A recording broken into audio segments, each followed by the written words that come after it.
All right, all right. Well, When hopefully you guys got a chance to see. I think you guys are here in the corner.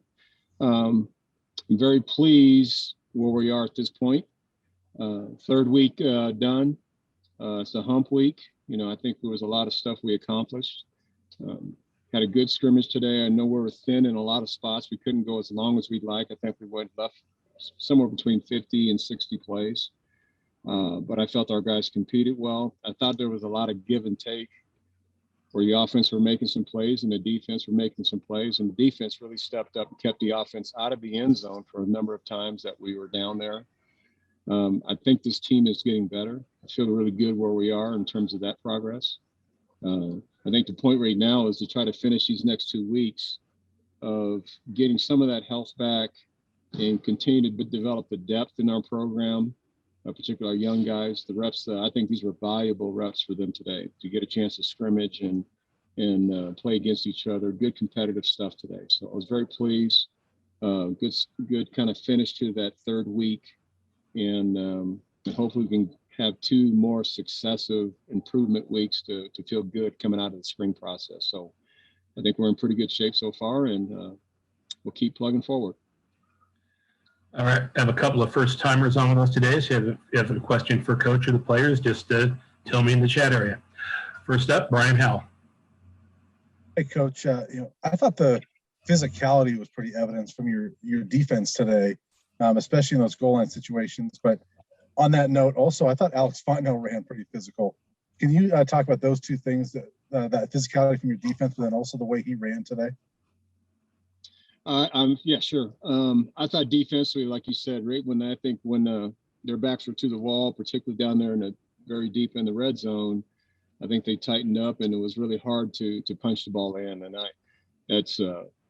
I'm very excited about that. I think that's part of what we need our defense to be: very stingy against the run, making sure that you're taking care of that area, which is the scoring area, and limiting teams to field goals. We kicked a lot of field goals today, not a lot of touchdowns, but I felt our defense played strongly down there. I was impressed with Alex today. He was very assertive. He wasn't tippy-toeing on anything. I thought he was running hard and getting through the line of scrimmage. And really what we saw and what I saw on film in 2019 is what I saw, Alex Fontenot do today. So that was a really, really positive sign that he's back and he's going to have some great value for us, in our backfield. I think I have a conversation with Ariel's on the call here, is that I think our running back group is a good group, really good group. I think there's a lot of talent there. I think we got depth there. I think that's going to help our run game throughout this season. And so I felt like today it showed, with him being back and with Jarek and Ashad and the other guys that are, and Joe, those we got a solid group. We're going to have some guys that be able to make some yards in the run game. Justin Guerrero. Karl, after last week's scrimmage, you talked about wanting to kind of observe how the guys on offense and defense would just conduct themselves operationally, just with the coaches taking a bit of a step back, being on the sidelines, seeing how all those guys went through the motions and just functioned both on offense and defense. And I'm wondering, would you consider what you saw today just a step in the right direction, some noticeable improvement from week 1 to 2 in that regard? I do, Justin. I feel exactly that way. And you guys saw a little bit of last week.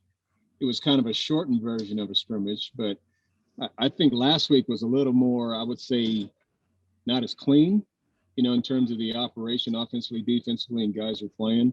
And it was the first scrimmage, but I felt today there was a lot more where I thought guys were lining up properly. There wasn't a lot of panic with guys getting set up and things like that. I felt offensively there was a good rhythm of what I was seeing them, breaking the huddle and getting to the line of scrimmage and not a lot of correction being done. So I felt that they did make those steps of progress from week 1 to week 2, or actually from week 2 to week 3. So we can put together 2 more weeks like that where we're kind of really refining our skill and refining our depth, where they're more comfortable with what we're doing and are confident with the information that they're trying to execute. I think we'll have something. So that's the goal, is try to get out of spring feeling like, man, it was a great spring session where we got a lot of things done and we made some advancements and we got better, and we still have summer to really get better to hone into to fall camp. Excuse me, Adam Munster, Tiger. Need some water there. Hi, Coach. Long week. Would you mind giving us a status update on Jarek Broussard? And then I also wanted to ask you about Montana Lamonius Craig. Obviously, he made a few plays out there. What have you seen from his development this spring? Montana's he's growing into being I call it a comfort piece for the quarterback. Guys that are open, that are usually productive, and they do something good with the football.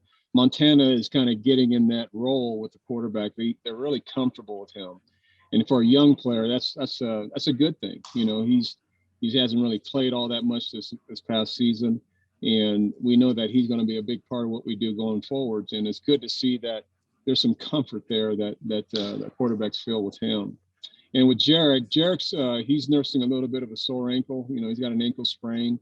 We didn't want to push him. We want to make sure that when he does come back, and hopefully that's sometime next week, he'll be able to get back into practice. And he feels good, and the swelling's down and all that stuff. It's just a matter of just getting him back in there. But we don't want to, springtime is not to try to, make guys practice working through injuries when they end up being a bigger issue.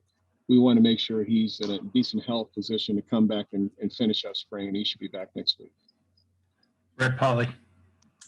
Hey, Coach, I wanted to ask you about JT Shroud's completion percentage. It seemed like today, every time he snapped the ball, he was finding target's hands, whether it was 5 yards or 20 yards. So I kind of just wanted to know what you saw from JT today, and what you saw from him.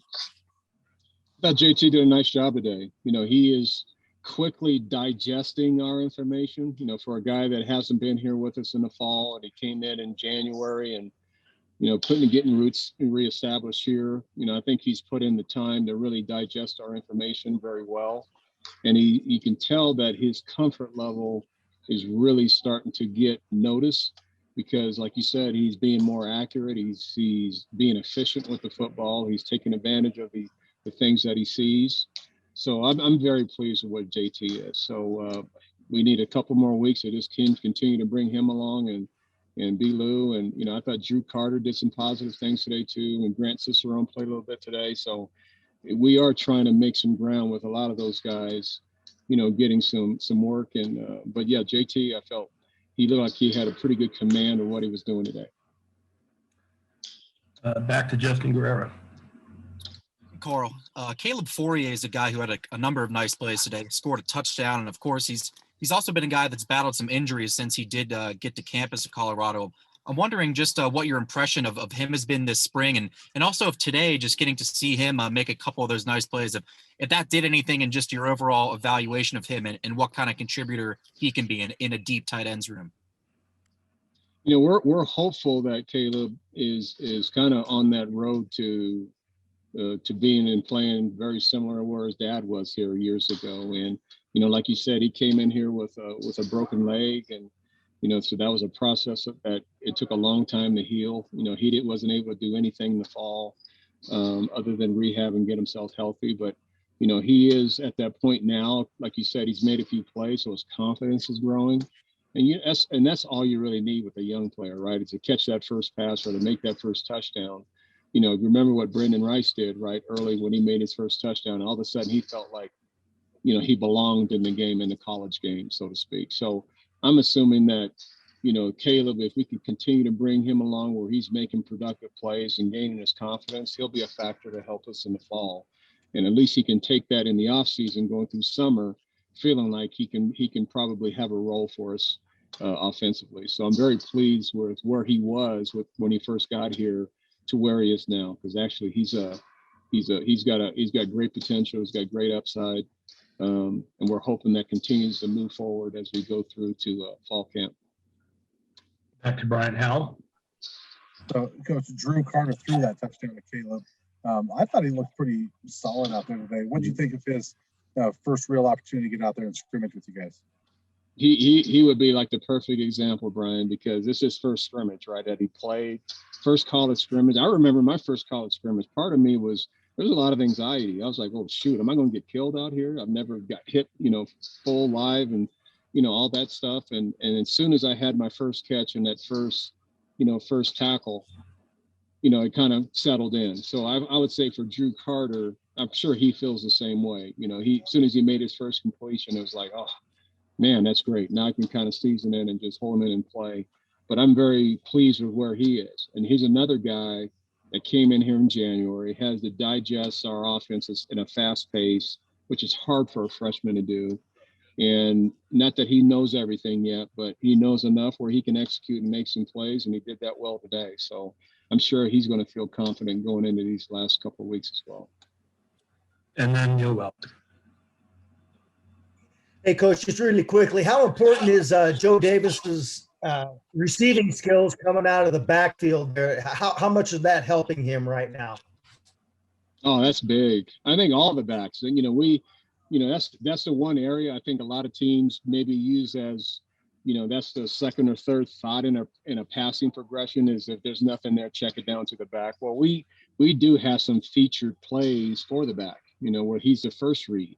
And we feel good about our backs in space. You know, you saw Shroud today take a couple things and, you know, make a guy miss and he ends up getting 15, 20 yards. I mean, those are the things that these guys can do is in space. It's hard to bring these backs down. And Joe has been really solid on doing all those types of things, you know, really from the start. And he's one of those guys. He's kind of an unsung hero. You know, he doesn't draw a lot of attention. But when you recognize him and you see that, you know what, when Joe's on the field, he's usually a very productive kid. He's a dependable kid. And that he plays that role for us really, really well. So, like I said, I think our backfield is fairly deep. You know, we feel like we can be productive in our backfield with the guys we have. And Joe he's one of those guys too. And the last thing is we announced the signing of Austin Smith today to our recruiting class, a guy who's 6'5", 235 that just ran an 11.0100. Say a couple of things about our last recruit. Can't wait to get him here.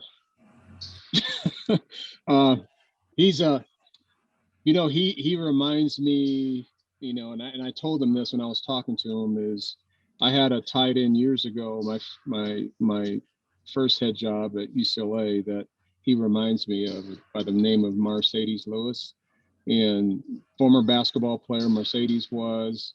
Matter of fact, he played UCLA basketball his freshman year and then decided that he wasn't playing a lot, that he spent his time into football. And then as soon as he decided to play football, you know, Mercedes just took off. I mean, he was a tough guy to cover for anybody on the defense. And because of his, you know, length and size, you know, he was a formidable receiver at the tight end position. And Mercedes was a great blocker too. So there's a reason why he's still playing 15 years later. So I think that this kid has that kind of potential. He's a tremendous athlete. Obviously, you heard that he's for a guy as big as he is, he runs pretty fast. He's going to be a big target. Plus, he's just learning the position. I think he has a tremendous upside. So we feel like we found a gem there. Before he stopped playing basketball, he told me he put 40 up in his first game of the year. Yeah, I'm not doubting that at all. You know, he's a tremendous athlete, and like I told him, and really talked to him about, you know, our vision for him. I kind of gave you the same story I just shared with you. I shared with him, and he's all in. So he's looking forward to coming here and getting to work and getting entrenched in our system as soon as he can.